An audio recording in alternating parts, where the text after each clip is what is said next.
बहुत बहुत स्वागत। आप देख रहे हैं मथुरा हलचल न्यूज। आइए बढ़ते हैं आज की ताजा खबरों की ओर। श्री कृष्ण जन्मभूमि और शाही ईदगाह मस्जिद के जमीनी विवाद में अब श्री कृष्ण जन्मभूमि बीच ट्रस्ट भी शामिल हो गया है, जिसमें जहां अभी तक श्री कृष्ण जन्मभूमि के भक्त या सनातनी लोग ही शामिल थे, वहीं अब 18 वादों में श्री कृष्ण जन्मभूमि ट्रस्टी भी अपनी केस दायर करने के बाद आज श्री कृष्ण जन्मभूमि के एक प्रेस वार्ता के माध्यम से सामने आया, जहां पर मुख्य ट्रस्टी विनोद कुमार बिंदल और गोपेश्वर नाथ चतुर्वेदी ने अपनी बात रखते हुए बोला कि अब हम अपने जन्मभूमि के लिए केस दायर कर चुके हैं, जबकि हमारे केस में कोर्ट ने संज्ञान लिया है और उसके बाद बाकी के जो केस है 17 वो सभी बेकार माने जा सकते हैं, क्योंकि जिस तरह से कृष्ण जन्मभूमि पर अधिकार जमीन और शाही ईदगाह मस्जिद की जमीन पर भी हमारी है, तो इससे में बाकी अन्य जागीर या भक्त का केस लड़ना किसी तरह वाजिब नहीं है। यानी जन्मभूमि के ट्रस्टी विनोद कुमार बिंदल ने बोला कि हम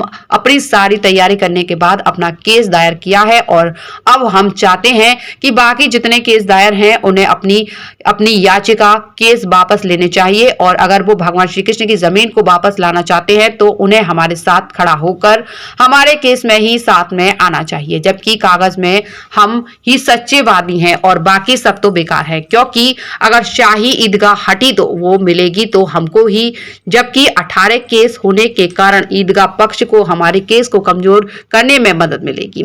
वहीं जन्मभूमि के ट्रस्टी ने बोला कि हम यही चाहते हैं कि हमारे साथ बाकी के लोग आएं, मगर अपना केस वापस लेकर, और उनका केस लड़ना बेबुनियाद है, क्योंकि यहाँ कृष्ण जन्मभूमि हमारी है और ईदगाह की जमीन भी सारे कागजों में हमारी ही है, इसीलिए हमारे केस ही मजबूत है। नहीं दे सकते, तो सारी एविडेंस जो भी होनी चाहिए हमारे साथ, इसीलिए हमने सारी गैदर की इकट्ठी कर। बाकियों को तो देखिए एक के तो फिर भी 90% एविडेंस होगा, बाकी को तो कुछ है ही नहीं। इसका मुकदमा कॉपी कर लिया, इसका मुकदमा कॉपी कर लिया, हमने फाइल कर दिया। मकसद क्या है वो जाने। सबके हम सबका स्वागत करते हैं, सब जो कर रहे हैं ठीक है, सनातन के लिए काम कर रहे हैं, बड़ी खुशी की बात है। सबको सनातन ये सोचना चाहिए, पर सोचने के साथ ऐसा काम भी ना करेंगे जो हम अपने दूसरे सनातनी को इंजर करने लगे।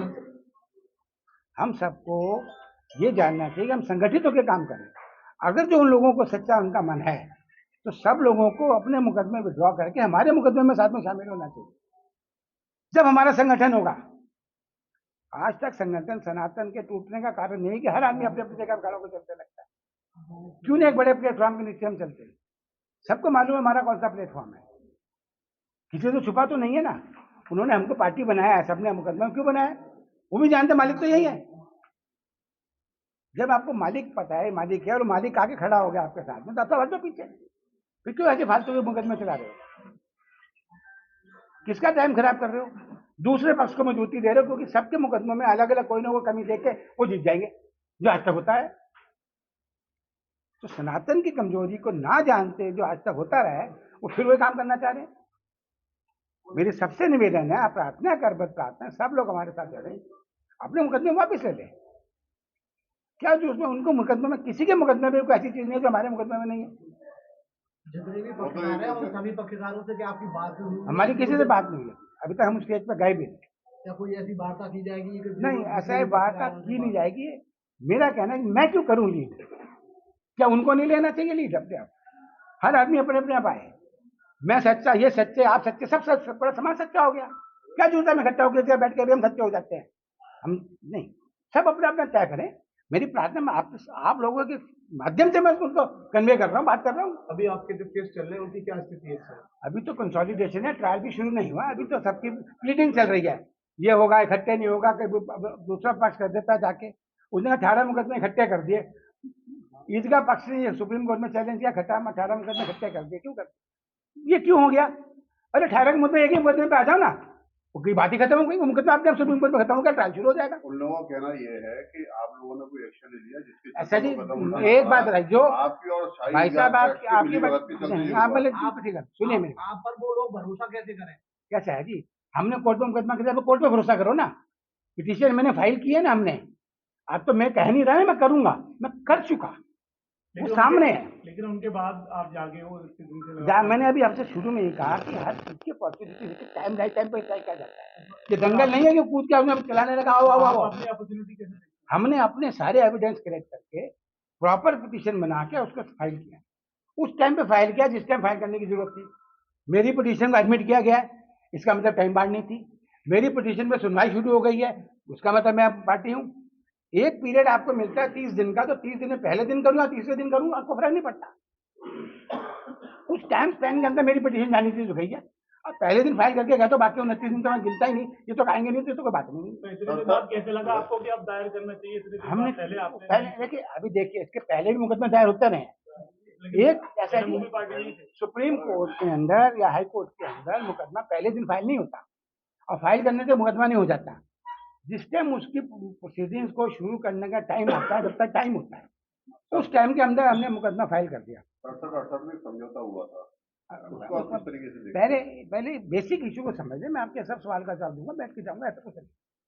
अब आप समझिए कि हमने जो सवाल था, जो बार बार हवा में घूमती थी कि ट्रस्ट कुछ नहीं कर रहा है, ऐसा गलत है।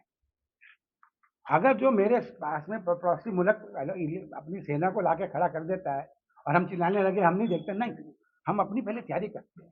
हम अपने को देखते हैं कि उसकी तैयारी के मुकाबले में मैं कितना तैयार हूँ, ताकि मैं जब हिट करूँ उसके बाद उन्होंने कभी सत्रह लोगों ने कहा ही नहीं कि आप गलत हो, उन्होंने शाहिद का वो गलत बताया है। मेरे आप नहीं गलत, मैं मुकदमा लड़ने के लिए किस डिफेंडेंट उन्होंने भी मुझे बनाया ना, उनमें से किसी ने मुझे चिट्ठी नहीं लिखी, मेरे पास आके नहीं कहा कि हम आपके साथ खड़े हैं, हम मुकदमा करो, किसी ने नहीं कहा। सब अपने अपनी संस्था बना के मुकदमा कर रहे हैं, प्रिज्यूम कर रहे हैं कि मैं कुछ नहीं करूंगा।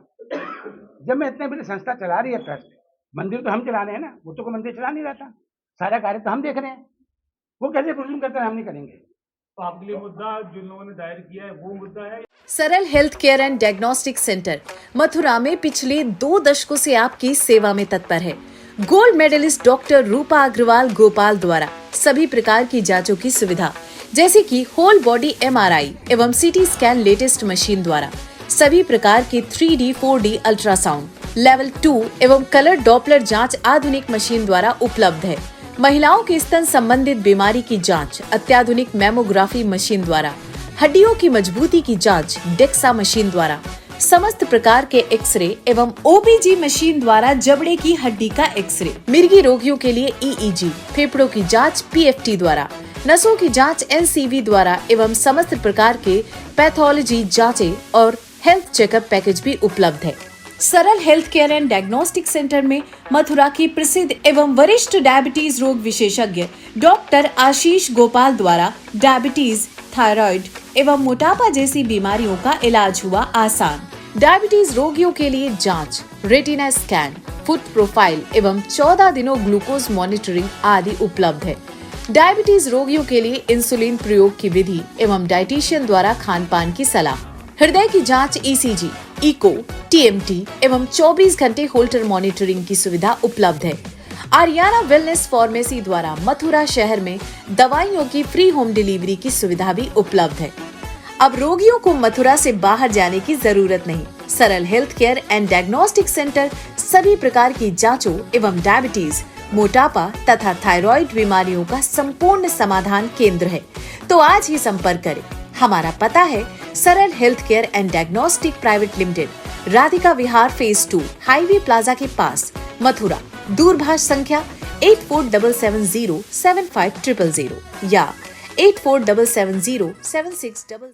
जय गुरुदेव हॉस्पिटल महोली रोड मथुरा। हमारे यहाँ minor OT, emergency, ICU, PICU, NICU, सभी प्रकार की CT स्कैन, एक्सरे, अल्ट्रासाउंड, अत्याधुनिक पैथोलॉजी लैब, प्राइवेट एवं जनरल वार्ड, डीलक्स रूम, महिला चिकित्सकों द्वारा डिलीवरी सुविधा, आंखों का ऑपरेशन, दांतों का उपचार, सभी प्रकार की ऑपरेशन, उचित दर पर दवाइयाँ, 24 घंटे एम्बुलेंस सुविधा, जनपद में सबसे कम दर पर 100 रुपए में OPD सुविधा उपलब्ध है। संपर्क करें 8650777901।